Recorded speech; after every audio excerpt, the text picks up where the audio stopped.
Bonsoir, je vous propose une vidéo pédagogique sur Ishimoku et nous allons nous attarder sur la tendance court terme, à savoir quand elle est haussière, quand elle est neutre ou quand elle est baissière. Donc la tendance court terme est haussière lorsque nous avons les cours au-dessus de la Tenkan-sen et de la Kijun-sen. La tendance court terme est neutre lorsque les cours se trouvent entre la Tenkan-sen et la Kijun-sen. Enfin, la tendance court terme est baissière lorsque nous avons les cours en dessous de la Kijun-sen et de la Tenkan-sen. Alors nous allons essayer de comprendre pourquoi c'est ainsi. Alors pour cela, j'ai tracé deux rectangles et je vais vous montrer comment je les ai tracés. Un rectangle donc orange qui représente le plus bas et le plus haut sur 9 périodes, d'accord? Donc pour pouvoir repérer ces plus hauts et ces plus bas, vous remarquez que je me suis servi des fractales et de cette pastille orange qui correspond au neuvième chandelier dans le passé. D'accord? Donc c'est à partir de ce chandelier qu'on va analyser la Tenkan-sen et qu'on va analyser le plus haut et le plus bas.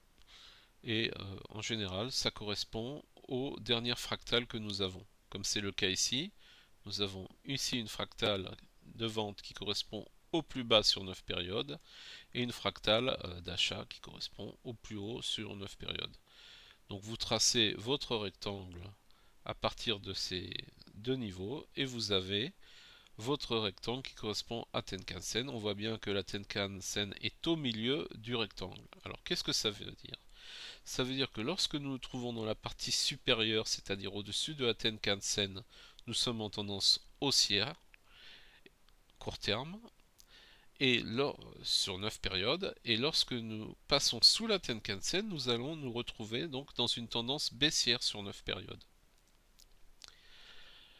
Pour la Kijun-sen, c'est exactement la même chose. Si vous vous trouvez dans la partie supérieure de ce rectangle, c'est-à-dire au-dessus de la Kijun-sen, vous êtes en tendance haussière sur 26 périodes, moyen terme. Par contre, si vous vous trouvez en dessous, vous êtes en tendance baissière, puisque vous êtes sous le retracement des 50%.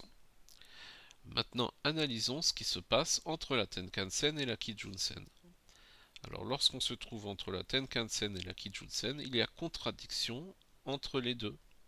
Parce que par rapport à la Tenkan-sen, nous sommes passés dans la partie inférieure de notre rectangle, alors que par rapport à la Kijun-sen, nous sommes encore dans la partie supérieure.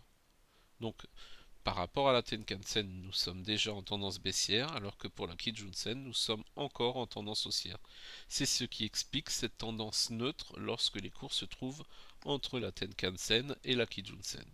Par contre, lorsque les cours vont passer également sous la Kijun-sen, nous allons nous retrouver dans la partie inférieure du rectangle, et c'est la raison pour laquelle nous sommes en tendance court terme baissière. Voilà donc l'explication de la tendance court terme selon Ishimoku, haussière, baissière ou neutre. Je vous remercie.